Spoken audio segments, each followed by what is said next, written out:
Man, the locks on those locks are just majestic. When I saw that photo, I was like, that's the one I'm using because he looks like Rohan. Yeah. You're like...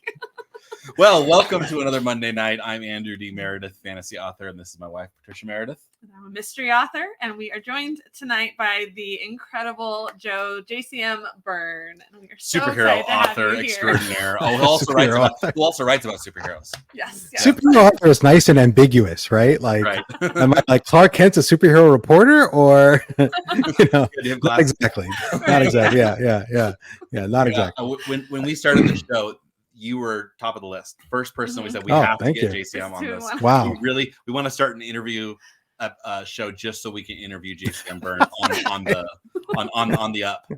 You're too kind. That's very sweet. Yeah. So so why don't you introduce yourself and tell us a little bit about your books? I'm JCM Berne. I have 5 novels out. So 4 books in the Hybrid Helix and a fantasy novel standalone called Partial Function, which is very tangentially related, but not really. Like there's no need to read the others. There's no overlap in plot. How about that? And more are coming out. So the 5th book, Eyes of Empire, hopefully will be out this summer. I'm hoping. Depends on the cover, right? So the book's written. It's with my editor. Right, I sent it to my editor actually for final last pass of line editing yesterday or 2 days ago. I forget, but really recently. And then I have a book, collection of the Grim Dwarf should be coming out at some point. I still don't know what I'm doing with that book. I'm really I'm torn. Part of me wants to release it and publish it. Part of me wants to give it out for free to like newsletter subscribers. But it's an 80,000 word fantasy novel or fantasy thing that I was publishing in my ill-fated free magazine. That was fun, but didn't really ever take off. And it was a cool story. I liked the story, so I just wrote it, and I thought I could keep it going and just kind of chunk out a chapter a week and like a spare morning. And it ended up being harder than I expected. To switch back and forth. Like I was working on Hybrid Helix, and that you just knock out a chapter of the Grim Dwarf was not like when I focused on it, it was fine. But when I tried to do other things, when I tried to, weave it in, didn't work. So that was an interesting experiment. Taught me something. Didn't work out, but I still have this 25 chapters to do something with. So I have a cover, and I don't even know what I'm doing with it yet. One of these days I'll figure it out. That's awesome. So I could have 2 or 3 books out this year, or at least one to three books out this year. That's yeah. So very cool. Awesome. And I'm a fan of both of yours. I watch your shows. I've read your books, not all of them, but some. Patricia, I still have to read some of your stuff. I'm not a big mystery person, so I'll get there. I keep hearing amazing things about them from everybody. So I'm like, all right, thank you. All right, I'll read it. Right now, I've been trapped reading things for people that I have scheduled for imminent interviews. Right. So all my and I don't mind, but all my reading for like the last 4 months has been stuff I have to read. Like someone has asked me to like discuss a book on their channel. I'm like, well, I gotta read Red Rising because Andy Witham and I are going to talk about it. So everything I read has been that. I haven't like read anything other than stuff I have to, which is a lot of good stuff has been in there. But it kind of it traps your TBR. It does. Absolutely. That's why so far we've been able to only invite people we want to read their books. So far. We'll see what happens. But if you go every week, it's gonna get harder. It is. I know we're gonna run out of friends eventually.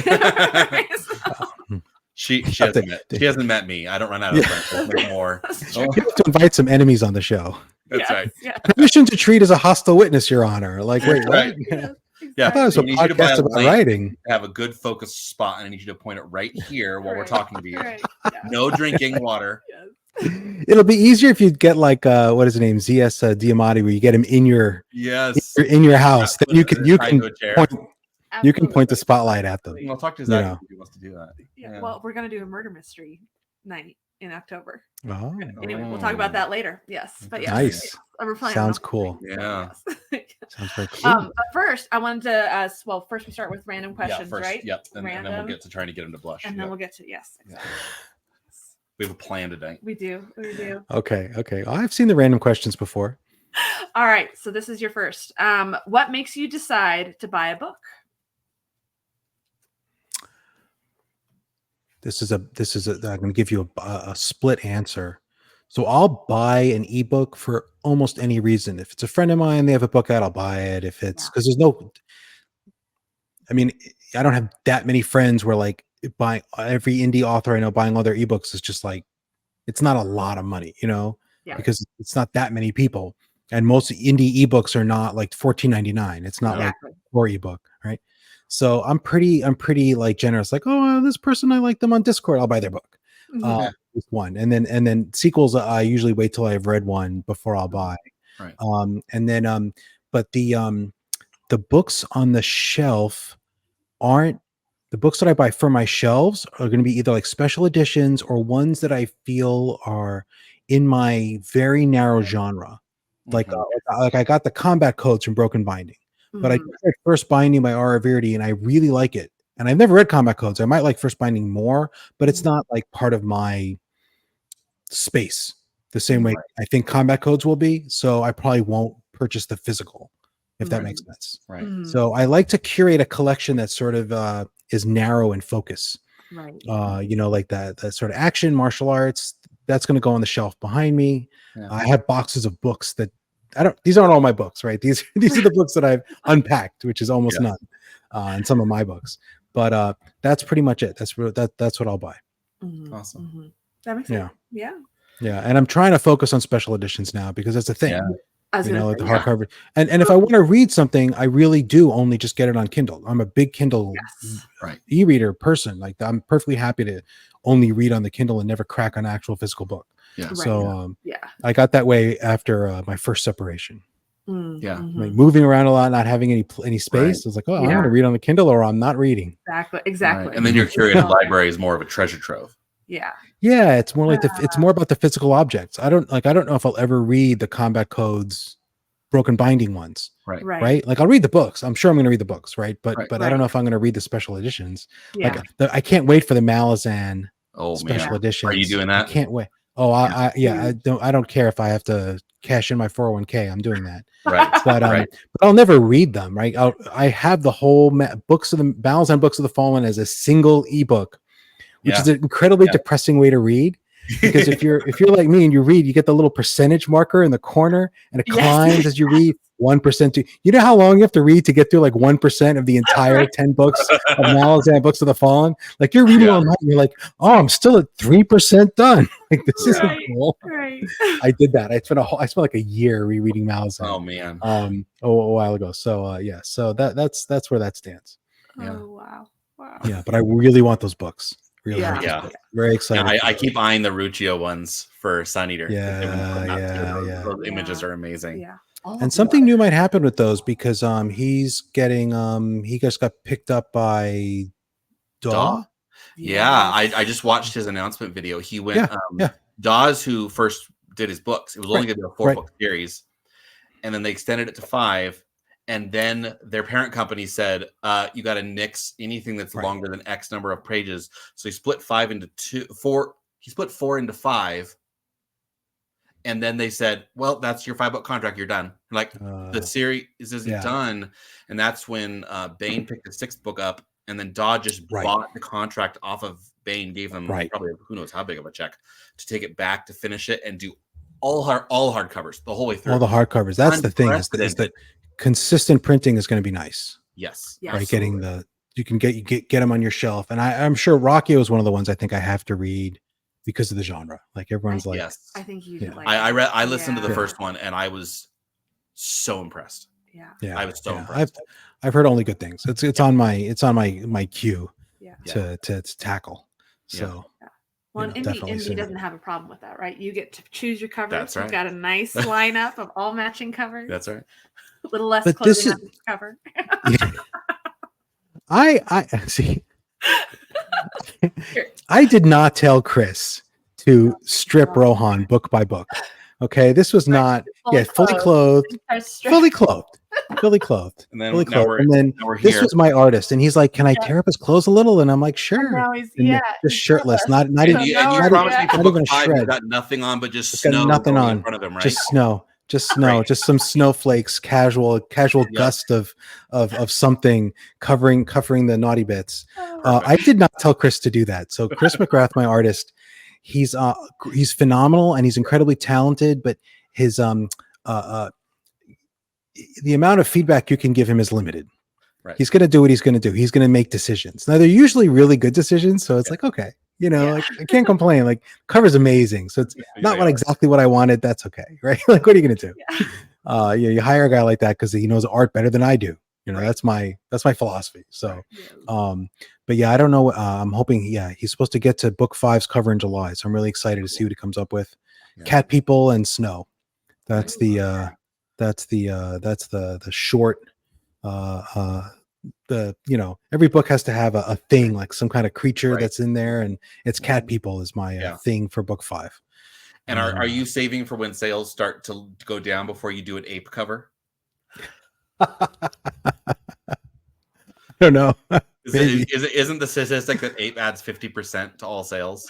Really? For comic books. That was why they had so many ape villains. I had no idea, because apes sold twice as many copies, and so they would say they'll throw an ape on it, and that's why what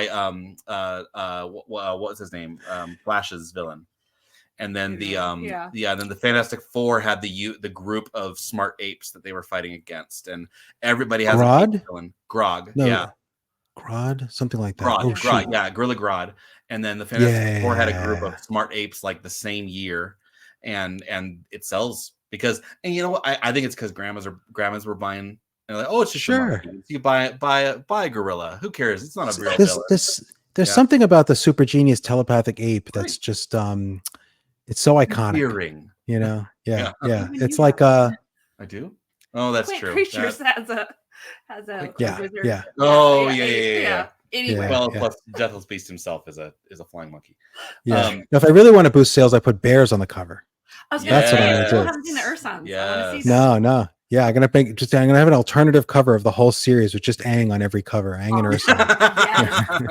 Yes. Gonna kickstart that. Like just him dressed, and one of the covers can be him just dressed as Rohan, like barely able to fit inside the costume. He gets an official wistful uniform in book 5 because for reasons that are not really like spoilers for much.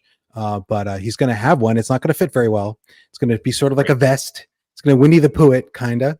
And I know how fast you get on Chris McGrath's radar for that, just for that piece.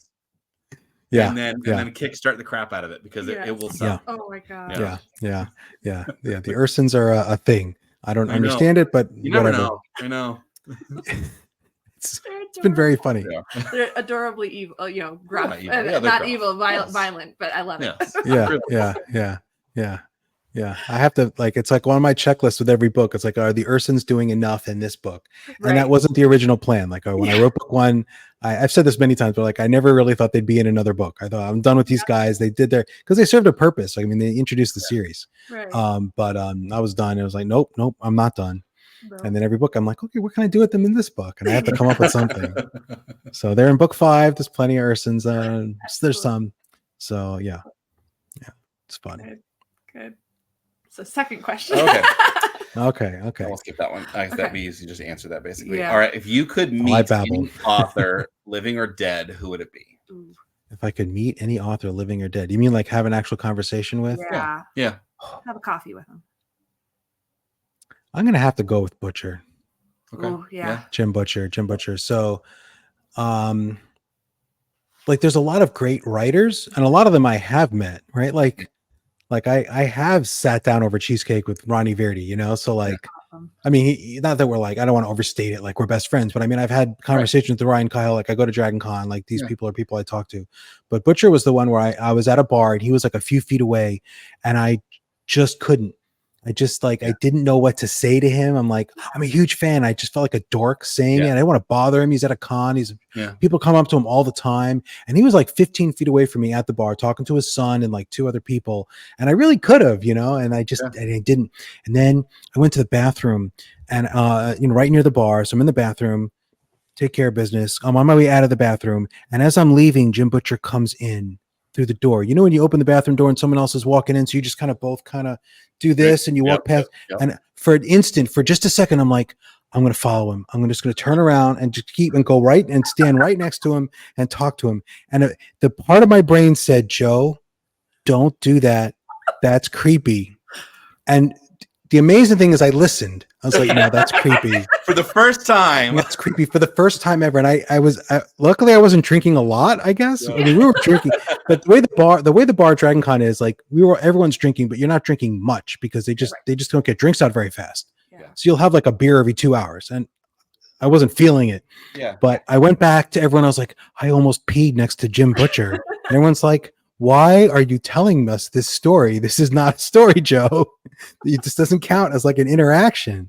But if I could actually legitimately like hang out with Jim Butcher, like, because I took a lot of stuff from him, I think the tone of the Hybrid Helix is very similar to the tone of the Dresden Files. Yeah. The structure is very similar to the structure of the Dresden Files. A series of standalones with an overarching story, some overarching character development, but really it's a series of standalones. I mean, I took that all then Butcher's not the first one to have done this. Right. But he was the one who was foremost in my mind. I'm a big fan of that format. I like his writing a lot. I don't like, and I think he's in a way the most similar, right? Like I said, like you read my book, you read like Ronnie. I keep coming back to Ronnie Verdi because I'm in the middle of first binding right now, but like there's no similarities. Like our writing styles are completely, we're trying to do completely different things, which isn't a bad thing about him or me. It's just really different. But Dresden is very similar, I think, in terms of what he's trying to do. So I'd like to hang out with Jim Butcher. That would be cool. Yeah. That would be cool. Yeah. I can. And I almost did. As soon as you said that, I was like, oh yeah, that's absolutely a comp to your writing. One of my witty. Also personality wise, like I could watch you two talk for hours because you both having seen interviews with him. He's very back and forth. I love his interviews. He's got some great stories. You can tell you hear them more than once, but that's pretty. Sure. I can't imagine how you not do that. Right. Yeah. We have our satchel of stories. Yeah. Yeah, but I've seen him on a few things, and he's really smart, and he's got a lot of insight about craft, which I think that really varies. I think there are a lot of authors who write really well but don't know how. Yes. Like they don't necessarily have intelligent things to say about the writing process. They're just really good at it. Like, I just write and this amazing story comes out. If you wrote every day, you could do it too. And it's like, that's not how that works. Like, but Jim has he knows what he's doing. So, so he always has good stuff from him. But I like Jim Butcher. And then who else?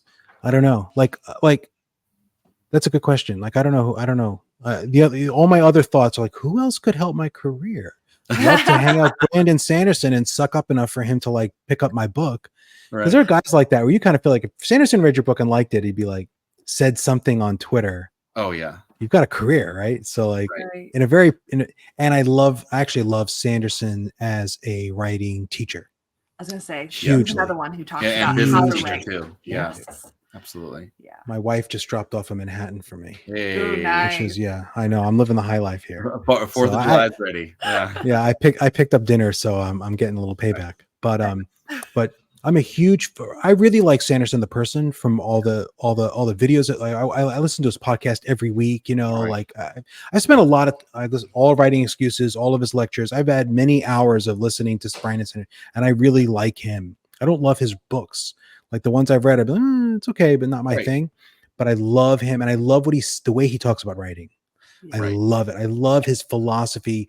I love the way he talks about everything about writing is always in terms of, look, you could do this, but it's not that it's wrong or that it's right, but that it's going to give you certain things and it's going to cost you certain things. And he can lay it out like first person present. What's it going to give you? It's going to give you immediacy, but it's going to lose some readers, right?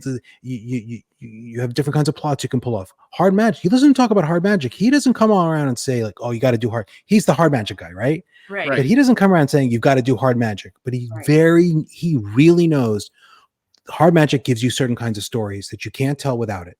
And it also takes away some things that you can't get with it.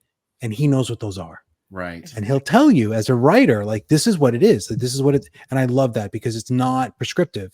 It's just, again, there are costs and benefits to any of these choices, like what genre should I work? Humor, right? There's a cost to putting humor in your book, right? And there's a benefit to it, right? And you got to know this stuff if you're a writer, right? You got to make these decisions intelligently, or you don't have to, but it probably helps.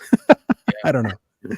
Well, So I mean, can hang even out personality-wise too, he is such a good example of turning your weaknesses to strengths.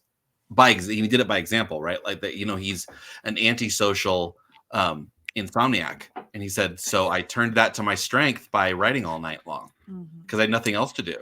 And so take your strengths and know what they are, which of course is like a theme in his books too, right? All of his characters have massive weaknesses that become their superpower. And he seems like a very self-aware guy, and I have huge respect for that in general. Right. And he also seems like a pretty good dude. I mean, you can criticize anybody for something if you're whatever side. That's the beauty of American politics, right? Wherever you are, you can find something to find fault in almost anyone. Right. But generally speaking, he's just seems like a really good guy. So I put him high on that list, right next to Butcher. Okay. Also more for more selfish reasons, in that if he liked me and he read a story of mine, hey, Brando, can I get a plug? I don't know, but it's not something I'm like staying up at night trying to figure out how to make that happen. Like I'll go to Dragonsteel and then I'll wait in the bathroom with my book and I'll surprise him. That's I know all my stories end up in the bathroom. It's not a good sign. It sounds about right. Not a good sign. Yeah, you'd have Rohan run into somebody in the bathroom at some point. That's now I'm gonna have to put that in book 6. I have a perfect spot for that. Yeah. Okay. But, have a Bim Jutcher. Have an author Bim Jutcher.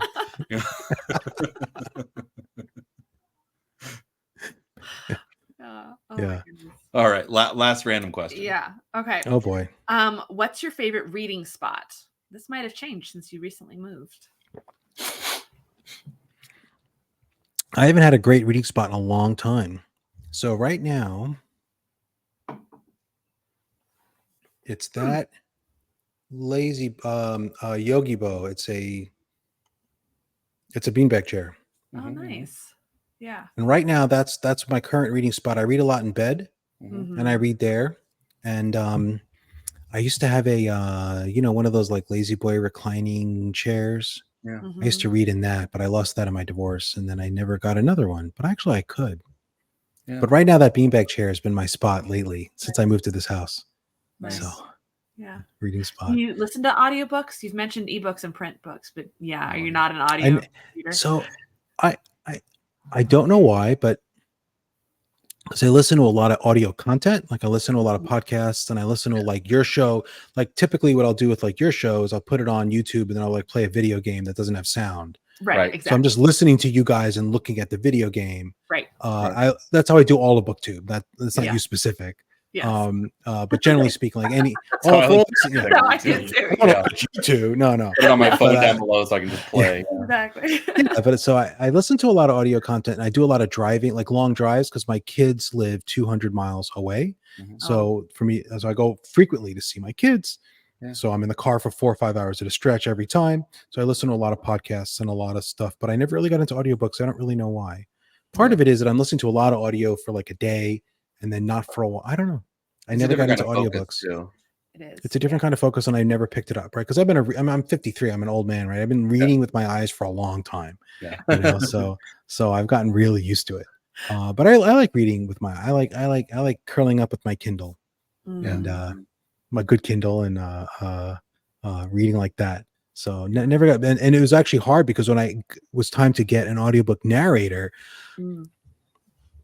It's like, it's like graphic design, right? Like my graphic design sense is so bad that I can't do it, because I'll make a graphic, like a cover, and I'll be like, this is great. And it's not, it's awful. And everyone I know will tell me it's awful, but I'm like, I can't see it. Like, it looks fine to me. I think it's great. So it's the same with an audiobook. I don't know what a good one is. So when I was sitting there trying to piece through narrators, like the audition recordings and like what's good, I had a really hard time with that. And I think I picked a good one. I think Wayne did a great job with Wistful Ascending. Unfortunately, right now he's not doing fiction, so I need to move to a plan B or give it a few more months and see if he comes back. But he had some things going on that made him move away from that career path, and I'm like, man, just when I was ready to really plunk down the cash to get the next 2 done. And he's like, no, I'm not doing it right now. And I'm like, okay, I can't, person has, personal things go on. What are you going to do? I can't get mad, but he was so good.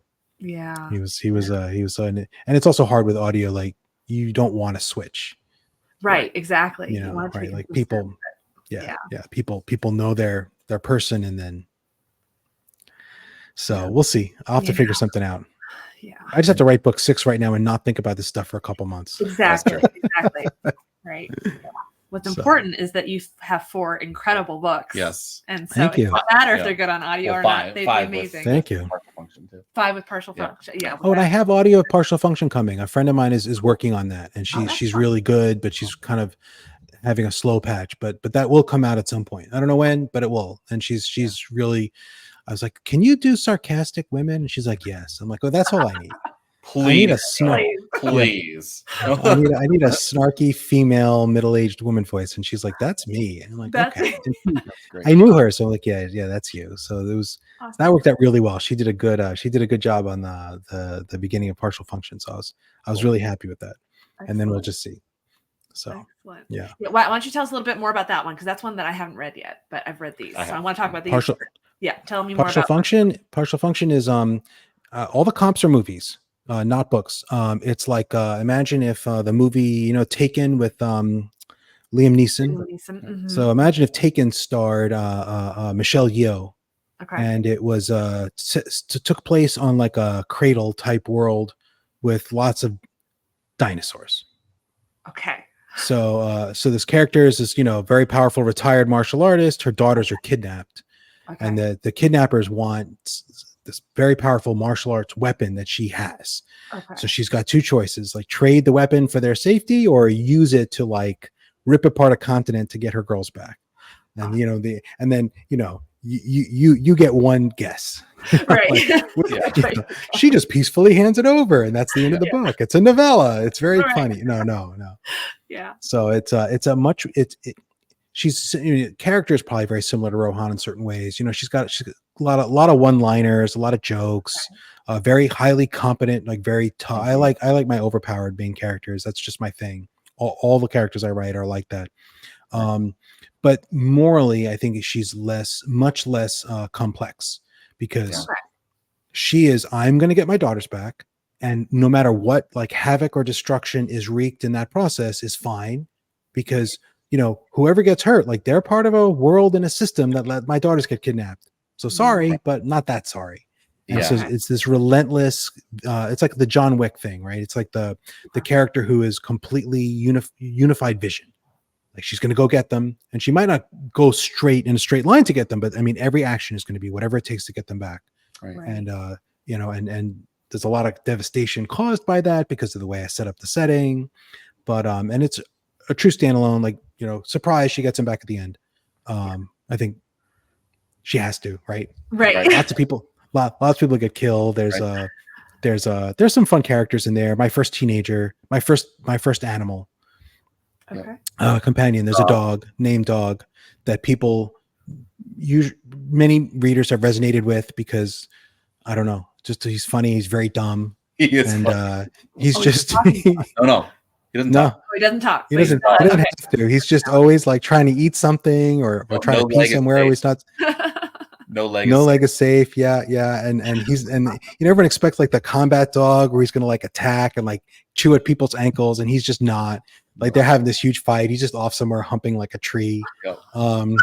So he's like the dog. He's almost like the dog in Remember Me. Oh, Coco. Yes. The animal. Yeah. So he's loosely based on my daughter's dog, who's incredibly sweet but really dumb. Like really dumb. Yeah. So I based Dog on her.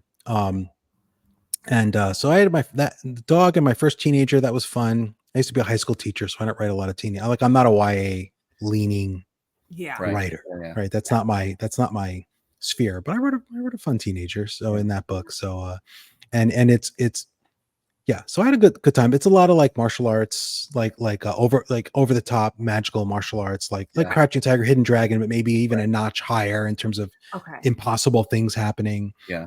Same world, so same magic system as the Hybrid Helix.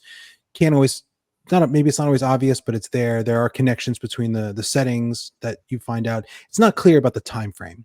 Right. Okay. Like if you read Partial Function, it's like this could be like 200 years in the past or 200 years in the future or more, right? You can't really tell. There's no interlap, like I said, in name characters, but the setting is connected. Yeah. Right. So, well, I felt too that your teenager was much more well-rounded. She was much more of like an older teenager, or like Zhang Jiayi's character in Crouching Tiger, because she's not a kid.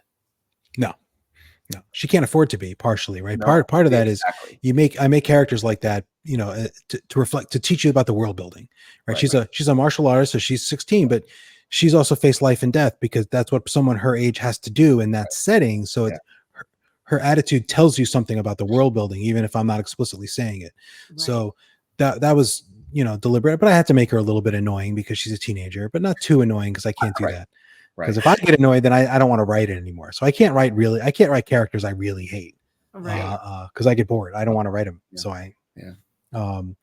so there might be more books in that series coming. Like I have ideas for like 2 more with the same characters, maybe. I don't know when I'm going to get to them, but people have been asking. I was really hoping Partial Function would get a little bit of traction with Spiffbox, and then it didn't. So it's like, so now I'm back to sort of plan A or plan B or something. And I got to figure something else out. But maybe I'll do a little more of a marketing push when the audio is ready, I think. But I don't really have specific plans right now. I'm just trying to make it through like the move and like getting the next book ready. That's the problem when you're an indie, you've got only so much time and energy, and any hour you spend on marketing plans is an hour you're not writing, or you're not editing, or you're not planning the next book. So it's always tricky. Exactly. It's always tricky. In the end, I know I would much rather be writing. Oh yeah. That's why I do this, is to write, not all the other stuff. There you go. Is with dinosaurs. I love that cover. This is from J. Caleb Designs. Okay. Who is and that came out way better than I thought it would. Yeah. But I love that cover. I love that cover. Yeah. And within a year, you got both raptors and T-Rex. Oh, it's the same location. Then Shadow of Hyperion is in Partial Function. Okay. So that's the connection. So that's awesome. That's great to know. Okay. But I already noticed the connection in book 2 when he went back to Earth, and I was like, oh, Wedge. Okay. Yeah. Awesome. Yeah. They're mentioned in book 1 too. I like leaking these little references that seem irrelevant, and then it turns out that they're relevant later. Like I very much want these books to have reread value. Like the idea that you could reread. I haven't gotten to the reread yet, but I might have to. No. To catch those. But there's this throwaway comment in Wistful Ascending where someone's he's trying to kill a Shage, and the Shage, they have this thing where like their souls, when they die, they like move to like the next cloned body of themselves. They're the high caste ones. They're really hard to kill. So he's asked someone like, how far can they go? Can they go to like another system? Like if I kill this guy, how far away is his clone? Like, oh no, he can't get that far because there's stuff between the stars that would interfere with that. It's the only reference to that, and that's like turns out to be like super like a big deal by the time you get to book 3. You realize that wasn't a throwaway line, right? There's stuff stuff's important. I loved as a reader running into those things. Absolutely. I love it. I love long series where you get those payoffs, and you can't do those with a standalone, like by definition, right? But so sprinkling those in was a huge part of my motivation for writing a series. And that's what you can do as indie, right? I can put stuff in Wistful Ascending that doesn't have payoff for multiple books, because Tor can't stop me from writing book 5. They can't just cross out lines because they felt like it before it went to print. Exactly. Yeah, I don't have to worry if Daw or Bane wants me to cut a book in half, right? Like, right.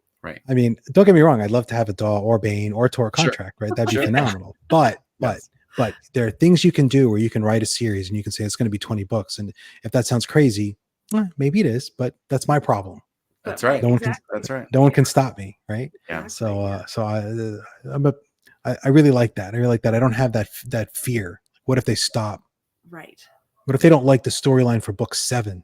Right. The way I'm going with the series. What if they don't like the changes? There's no they.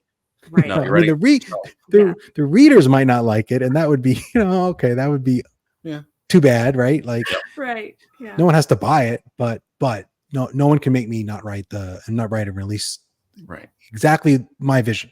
Yeah. Exactly. So, that's really cool. Yeah. And well, I would hope by book 7, your readers trust you enough. Like, I know I trust you as an author. At this point, I'm in.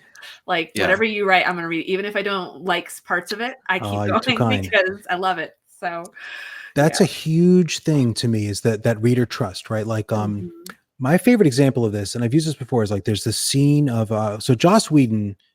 We could talk a lot about like bad things he's done. I don't want to go into that, but as a storyteller, he was really good. Yes. At least he did some things I really don't like, but generally like through like the Buffy years, he did a lot of good stuff.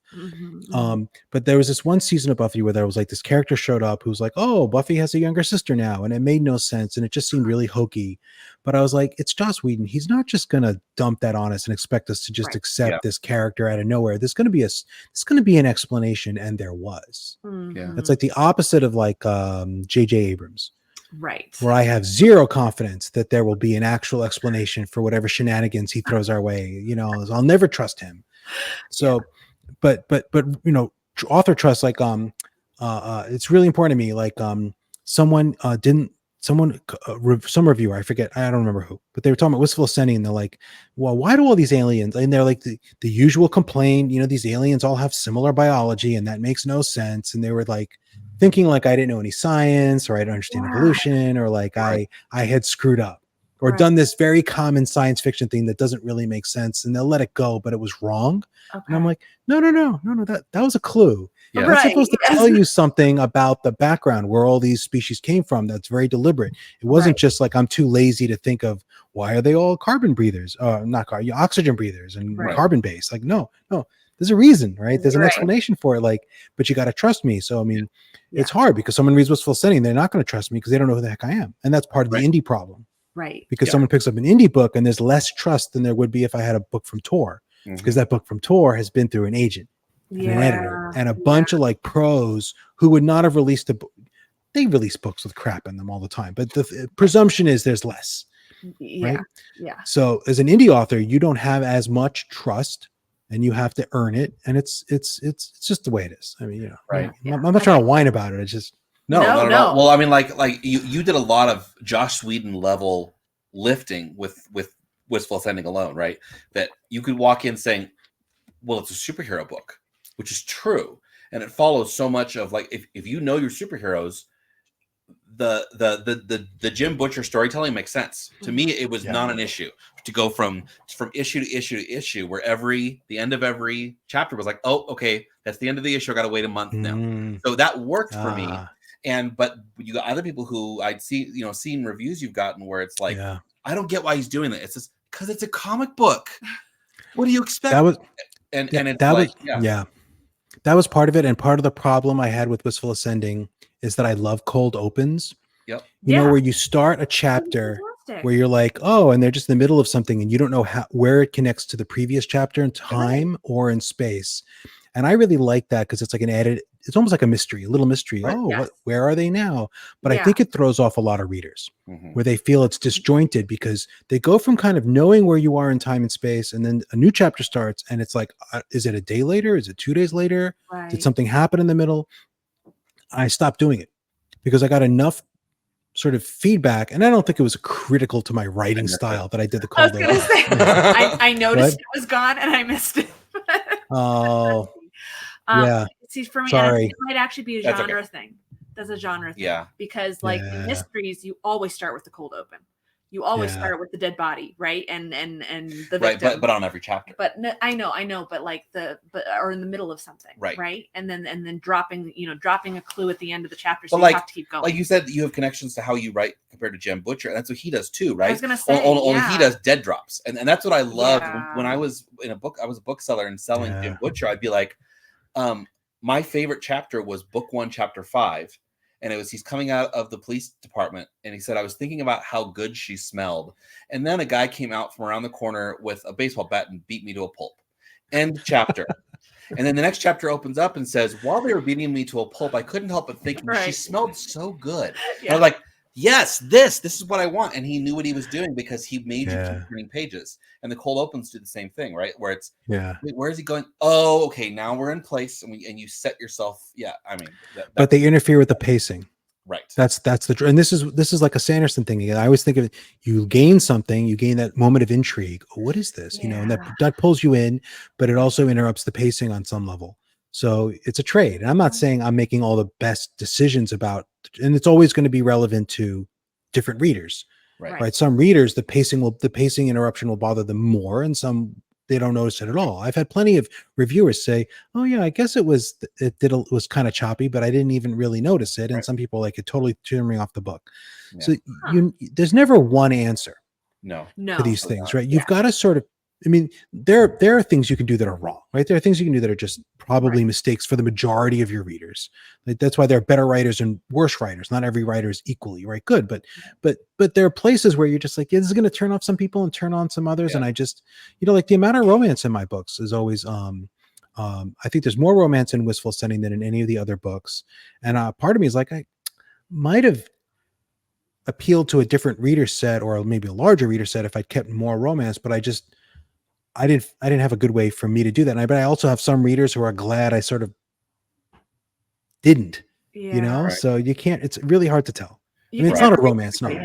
And you have to pick your battles too, and decide when you realize in your own writing that you're trying to be too clever sometimes, and you're like, I really I had to stop trying to, like, even in interviews, not spoil things, because like, it's in the first 5 chapters, I can spoil things, it's fine.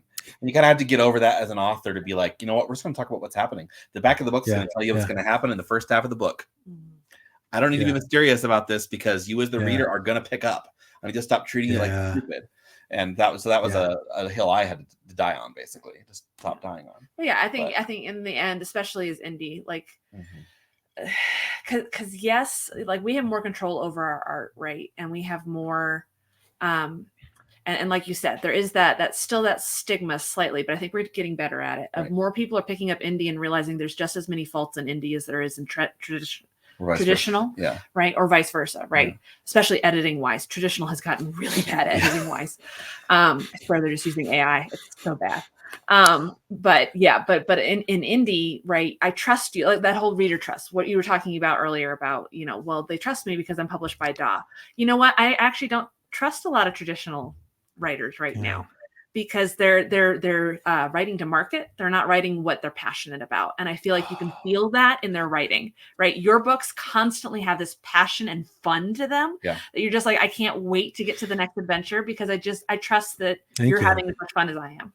So yeah, I have tried to write to market. I can't do it. No. I had a great idea for a progression fantasy about people, dragons riding them, and it was a good story, and I just didn't care. And I got through a chapter, and I'm like, I don't care. I can't. And I don't know, like, if I got laid off and I was like, had to write books to pay my bills, I don't know what I could manage, but I'm not in that position. I don't write these books to put food on the table. It's like, this is my passion, my joy, So it has to be the thing I love to write about, which is totally is like I haven't released anything yet that wasn't just like, I really want to write this. Like, that's always the motivator. That's always how it starts. I really want to write this story, usually because something else irritates me. That's almost maybe you should always have them ride the wedge instead of dragons. Yeah. Oh God. Yeah. I did want to ask you about your craft, about how you are a master at throwing a ton of bad things onto the page, and then somehow it all works out at the end. It's like when you do live theater and you're like, I don't know how this is gonna all come together, but it always does. The show must go on. And somehow your books, they always work out. And I wanted to know, like, do you start there? And I want to caveat by saying we talk about you and your books a lot in this particular circumstance. You're too kind. because it took a while before I read it because we we're busy, but you and I did trade early on. You don't have to say it up first and said you have to read this, and I said okay, I'll read it. So and it was like, this is P.G. Wodehouse. So I don't know if you've read any P.G. Wodehouse, but he writes British humor, satirical humor. Yeah. But it's all about more problems, and you can't, like, how are you going to resolve this? And then there's that one pin that gets pulled, and they all resolve together in a not a Kinderlanche. And that's we finished your books and we're like, this is what he's doing. But so, what do you think about that? I lay out the threads ahead of time. I'm a planner, not a pantser. I can't pants this stuff because it just, that would not work. And then what I try to do is I space everything out on timelines, on the computer, and then and then what I try to do is I try to find ways that the events, so you have these like columns of events that are like how he's going to handle this problem, how he's going to handle this, and then what you got to do is you have to use the stuff from each timeline has to affect events in the other timeline. So like, okay, so here he's delayed getting out of the ship to like get somewhere. Well, why is this delay happening? The delay has to be something caused by a different plot line. Okay. So one plot line is slowing him down, and that's why he's a little late, which is why there's a fight instead of an easy transition. Whatever happens, whatever has to happen here, that has to come from another place. And then if you have like 4 or 5 of these threads going on, then each one, so like he's in a romance, but like but he's like in a crappy mood, so the date doesn't go well. Why isn't it crappy mood? Can't be because something she did. It's because it's something that happened with one of the other plot lines. Right. So when you do that, then everything feels meshed together into one story. And then it's just closing the loops at the end in the right order. But usually that's really, if you set everything up, I find that if I set everything up right in the middle, in the first 2/3, the end just flows. It's a domino effect. Because that's what it feels like. Like suddenly I see the picture. And it's like, do you think so? You're a programmer. Do you think your programming has something to do with that? Like being able to nest and resolve issues in the code? In a very indirect way. I mean, people have asked me this before. It's like, do you think writing fiction is like writing code? I'm like, no, I don't like, because so much of what writing fiction is about making these aesthetic choices. Like you can do it different ways. And so much of what writing code is like just writing the way that works best. Right. But it's not aesthetic, right? Like it's a little bit of that, but for the most part, better code is better code. It either works or it doesn't. And like, it can be a little easier to read, but that's not as important. So to that point, then, because you and I both know a lot of authors who are known for writing in a way that kind of reads as code, not completely boring, but I mean, they do kind of just resolve. What advice would you give to an author like that via life experience or something that would help them to breathe life into their plotting? Remember that a storyteller is not just laying out the facts of so there's probably a word for this that I don't know. I bet like people who study English or whatever have a term for this, but there's like the events that occur in the timeline of your book, the things that happen, and then there's the story you tell, right? And the story is not the same as the sequence of events. They're related. They better be related or you've got a problem, right? But like you don't necessarily start at the beginning and then just lay out, and then they had lunch and then they went here and they talked to this guy, right? You skip over lots of things. Like presumably all these characters are having well, in my case, I do explain the meals, right? But but generally speaking, you don't have to, right? Like people are using the bathroom all the time in these, right? But you don't actually put that. So everyone knows there's stuff you don't put in, but then telling the story involves, in your mind, you've got to not be thinking about this is the sequence of events that I'm conveying. You have to be thinking about, okay, I have my there's a word for it, like my single audience member, my imaginary Sam. Like this is the person reading the book. What do they know as I go through these pages? What are they envisioning? What's the thing that's forming in their brain, which is the representation of the story? And you dribble in the bits that you need to draw them through the story, and you have to think about that Sam. I got that from the one. There's a guy who writes like books about how to edit, and he had a podcast and like how to structure books and all the things you need to put in like a thriller to make it a thriller. And I forget the guy's name, but he would call it the single audience. You have to imagine what are they seeing, and you have to keep that in mind the whole time because you know everything.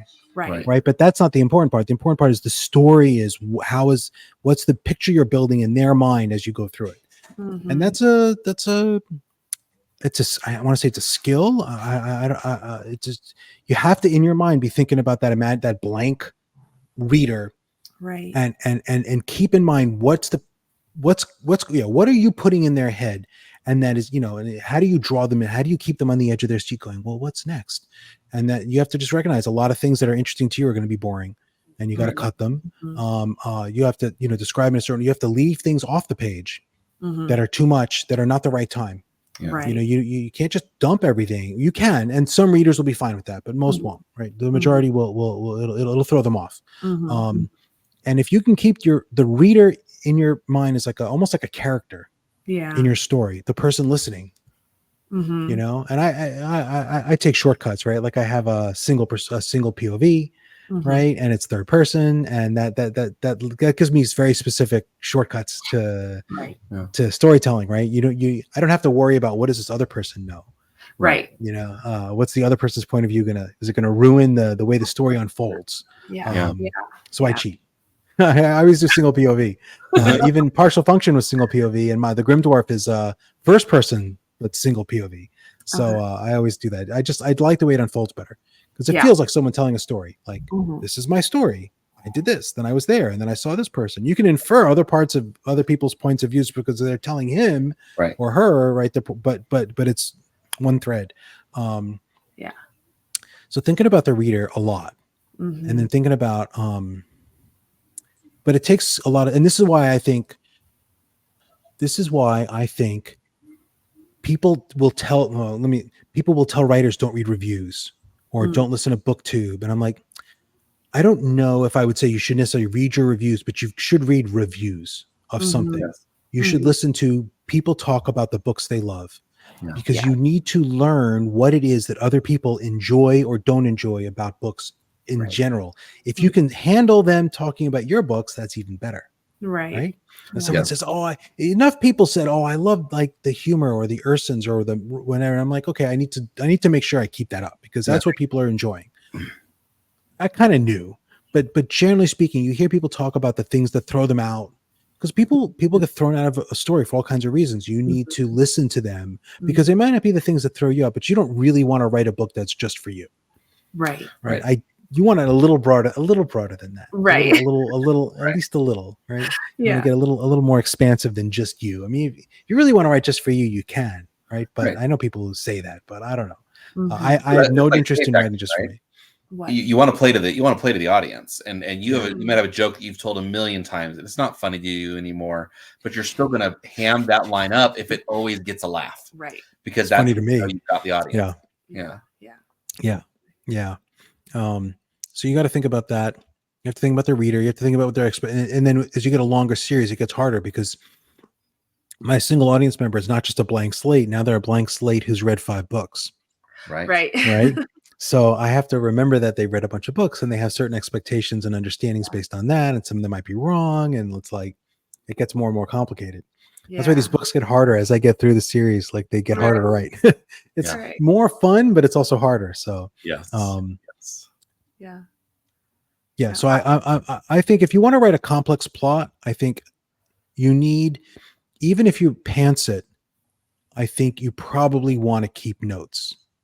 And timelines, if you're going to have a lots of moving pieces. Like, I mean, the whole thing is like, if you have a bunch of different characters doing things, like including antagonists and protagonists, some of them, like, what are they, like, you might have 2 days where they're not on page. What are they doing? You need to know. And if you can keep that all in your head, that's great. But I think most of us need notes. I need notes to keep, like, why did this person take a day and a half to like come back with this report? Because I know I don't want to have the report for a day and a half, right? Right. That would affect other things. You need to kind of have all that laid out. Absolutely. Well, because they're each a hero in their own story, that whole trope, right? But it's a really true thing that you have to keep in mind when you're creating all these characters. And the other thing I wanted to say about your characters is, even though it's superheroes in space, they are so realistic. Each one of them feels so like they have their own traumas and backgrounds and things that they're dealing with in their personal life, and so they each feel very 3-dimensional. Nobody feels flat. Like they all have a past behind them and they're all working through something. And that's causing, like you said, how you're thinking about how, well, this event's going to cause this event. And they're, he's not mad at her, but he's mad at something else. That's so true to life. Right. And even though even though you can say that there's Guardians of the Galaxy humor, Guardians of the Galaxy is still a comedy.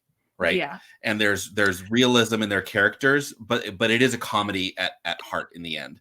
And yours sits inside of that. Yes. Where they're still funny, but they're even more rounded, more so, I think, than Guardians. Yeah.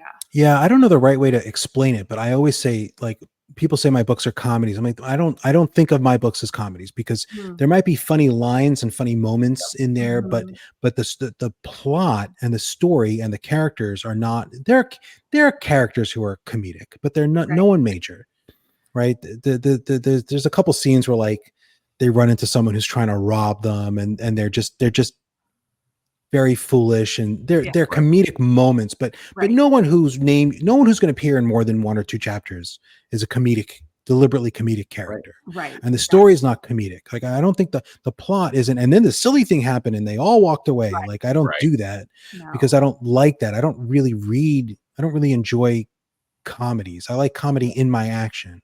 Right. But I don't necessarily like I'll watch a comedy movie, but for an action story, I prefer an action story that may have some funny stuff in it. But like a lot of the Marvel movies, I think. Yeah. Well, Invincible was a huge inspiration for you for writing this, right? And as someone who was for a long time comic consumer too, is that, like, an advantage to a comic like Invincible is that because he chose a cartoony style, it allowed him to tell a much broader breadth of story as opposed to Watchmen, right, which is very serious. And so the grit is grit all the time, whereas Invincible is cartoony. Like you even say some Ninja Turtles is cartoony, but that means when there is violence, it just blows your mind because it's just so violent. Because you got to do that. And I feel like you did a lot of the same thing, where you have all those moments of normalcy so that you can have these explosively violent moments that are shocking because that's what you wanted. But they're also not violent for violence sake. No, right? Like, your books are not gory, and it's not about the violence. I know you think of them as actions, but as action packed, and they are action packed, but there's a purpose to each point, especially as you get later in the books. Rohan is dealing with a lot of stuff while he's doing the violent stuff, and so it's just layers. There's you're such an onion. I love it. The action by itself gets boring and repetitive, so I like to mix it up. So different kinds of fights, like Rohan fighting a bunch of people who are much weaker than him, but he doesn't want to hurt them. But that's a very specific kind of fight scene. And then Rohan fighting a giant monster that he can't hope to defeat, but he wants to slow it down so it doesn't eat his friends. Right. It's a very different fight scene. And I like to mix it up, because I'm not a good enough writer to have, like, Rohan fights a guy just as strong as him and wins, and then Rohan fights another guy just almost as strong as him and win. Like, I can't do that. Right. Like, you got a whole book of those. I'm not good enough to make those, like, diverse, and, like, you would want to put the book down, right? So you have to add that diversity, and then you have to add the character development. It has to have a purpose. But I really loved Invincible. I'm on the cartoon. I'm loving what they did with Amazon on the cartoon. I mean, Invincible was one specific thing in Invincible was the motivation for the Hybrid Helix. Okay. One mistake, one thing that happens that annoyed me, and I'm like, this isn't. It has to do with I don't know if you've gotten far, but with his brother. And I was like, this is world building doesn't quite make sense. And I wrote the whole Hybrid Helix, created the Ildrock based on that one thing. So it annoyed me, and I was like, I'm gonna fix it. Yeah. I know, out of love, it's not like if I didn't like it, I wouldn't try to fix it. But that's how I write. Like, I find something where I'm like, this isn't done quite right. Let me do a little better, or do it the way I think it should be done. Maybe not better, but the way I think it should be done. And that launched the Hybrid Helix. Was sort of an answer to this one thing in Invincible. But I really still like Invincible. Like the tone. I love the power set. I mean, Rohan's powers are very similar to Invincible's power set. Like, it's almost the same. He's got a little more overt telekinesis, like, because he can use it more. But that's part of the magic system. But the magic system is something I've been fiddling with for 30 something years. Wow. One way or another. Okay. Yeah. I had a friend in in high school who challenged me. Is like, magic systems, like, you have to explain why they haven't been industrialized and why they don't have just machines that do, like, why isn't there just like a robot that moves the wand and says the things and casts the spell, right? Like, why haven't like countries developed like wizarding and cat, or if they have, industrialized the process. Right. So I had to come up with early on with a system that's like this will answer his questions, and then I've been fiddling it with it ever since. Nice. Since 1994. Something like that. 96. I don't know exactly. So when I was creating, I was using it for D&D type stuff in the mid 90s. I don't know exactly when I really started. Wow. But the ring gate started as a D&D setting. Nice. Very, very, very, very different stories. The wedge didn't exist at the time, but the ring world, that was a D&D setting, which I created for griffins. I had elvish griffin riders, and I started doing the math, like, how big of an area would you need to live in for a griffin rider to make sense? Like, you'd have to have a very like sparsely populated large space. Right. And I actually did the math and figured it out to my satisfaction, like how big an area. And then I wanted these griffin riders to be in like an isolated corner of the world. And I'm like, you need a valley like 3,000 miles long and like 1,500 miles wide that's isolated corner of the world. That doesn't work. That's a really big space. Right. Yes. Unless your world is much bigger than the Earth. Right. How do you get a world much bigger than the Earth? Oh, you gotta have a ring world. Yeah. And that's how it all started. That's partial function. Which is bizarre. Okay, that's partial function. But the ring gate is mentioned in all the Hybrid Helix books. Yeah. You don't know much about it until Shadow of Hyperion. Shadow of Hyperion, you get the details. More of the details. Yeah, that's why you don't know. That's book 4. That's We'll get there. Yeah. But I think we're both. This is how but then once I come up with something like this, which I think is a cool idea, I'll tweak it, I'll reuse it. But that's the beauty of not having ever published before, right? All these things where these ideas first came out, no one's seen them but me. Right. So no one's accusing me of like ripping myself off. Right. like if I were Michael Moorcock, I would just have like, oh, it's an eternal champion. So I can write a bunch of stories that are really similar and no one can argue with me because they're just all eternal champion. Yeah. But I'm not Michael Moorcock. So instead these books were never released. So awesome. Yeah. A lot of years of little details. And that's great because if you do that and you remember all the stuff you came up with over the years, you can pull out little bits of it. Yeah. Right. And then just throw them in there, and it feels big, like Spiral and Amber, who are very minor characters in a couple of the books. Like they were the first characters I wrote in this setting. Oh, really? Yeah. Spiral was the main character of a book where I wrote like 2 chapters. Spiral, Amber, and List were characters. So there's a whole backstory there that no one's seen, and maybe no one ever will, but it's there because I wrote it, and I was like, oh, I can throw them into this, And then now you mentioned it. Now you have to write it because I need to read that. But you know the bulk of it. You don't know. You get hints of it, and then actually, yeah. I gotta go. Oh my gosh! I gotta get a martial arts movie about Spiral. Yes.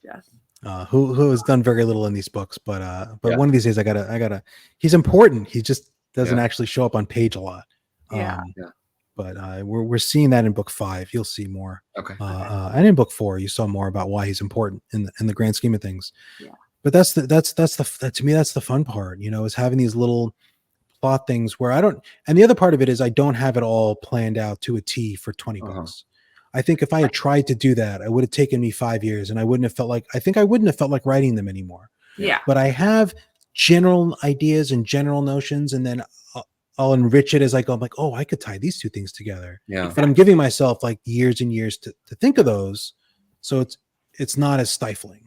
Right. So I have a general notion of what's going to happen and how it's going to end and where I want it to go in the middle. And it's all an homage to one thing or another, which is all the other funny part, right?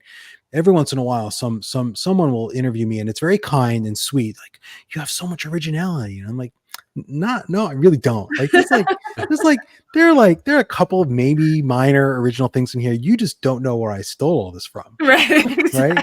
Like, cause you haven't read all the crap I've read in like 40 years of heavy, like genre reading. Right? You haven't read like Jim Starlin's comics, so you don't know where I took this thing from. Right. But trust me, I stole it. You know, so. Well, not stealing; it's inspired by. Well, right. It's like a cultural curry, right? Every area has a different curry. Yes. That's good. It's all curry, but it's not. Once you've had a lot of curries, you're like, there's a difference. So the Joe curry is a very original curry. Yes, it is. It is the no perfect one's gonna mix. make it exactly like yours. Exactly. Yeah. No, but I have a lot of influences from a lot of diverse places, and it gives me a lot of things I can pluck in here and there.